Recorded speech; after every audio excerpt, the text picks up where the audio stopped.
ఏ జోక్గా అన్నా వసంత ఇలా అంటుంది, అక్కడ మా నాన్న ఎలా ఉన్నాడో అని అనుకుంటుంది.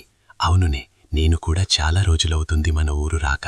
ఇక్కడేదో బతుకుతున్నా, కాని నా మనసంతా అక్కడే ఉందే. మనం చిన్నప్పుడు చేసిన ఆటలు కథలు అన్నీ గుర్తుకు తెచ్చుకుంటూ పిచ్చిగా నవ్వుకుంటూ జీవిస్తున్నా. ఆనందంగా ఉంటారు.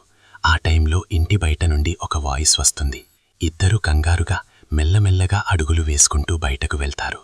ఆ రాత్రి ఒక్కసారిగా బయట చూస్తే ఒక మనిషి, అతను ఎవరో కాదు, పోస్ట్ మ్యాన్. పోస్ట్ అని ఒక పిలుపు వినిపిస్తుంది. ఇద్దరూ బయటకు వెళ్లి చూస్తారు. పోస్ట్ మ్యాన్ ఇలా అడుగుతాడు, మీ ఇద్దరిలో వసంత ఎవరు అని అడిగి ఆ పోస్ట్ తనకిచ్చి వెళ్ళిపోతాడు. ఆ లెటర్ తీసి ఓపెన్ చేసి చూసిన వసంత మరియు కుమారి షాక్లో ఉంటారు. ఆ తీసుకుని లోపలికి వచ్చి ఓపెన్ చేస్తారు. అందులో ఉన్న అక్షరాలు చూస్తేనే దిమ్మ తిరిగిపోయేలా ఉన్నాయి. అసలు ఆ పదాలేంటో కూడా అర్థమవ్వడం లేదు ఇద్దరికీ. సాయిగాడు ఏమయ్యాడు? వసంత సిటీలో ఎందుకుంది? వసంత వాళ్ళ నాన్న ఏం ప్లాన్? అసలు విషయమేంటి? ఆ లెటర్ ఏంటి? పార్ట్ 5లో తెలుసుకుందాం. అప్పటి వరకు మా ఛానల్ని సబ్స్క్రైబ్ చేసి మాకు ఈయన ప్రోత్సాహమివ్వండి. Like, share, comment.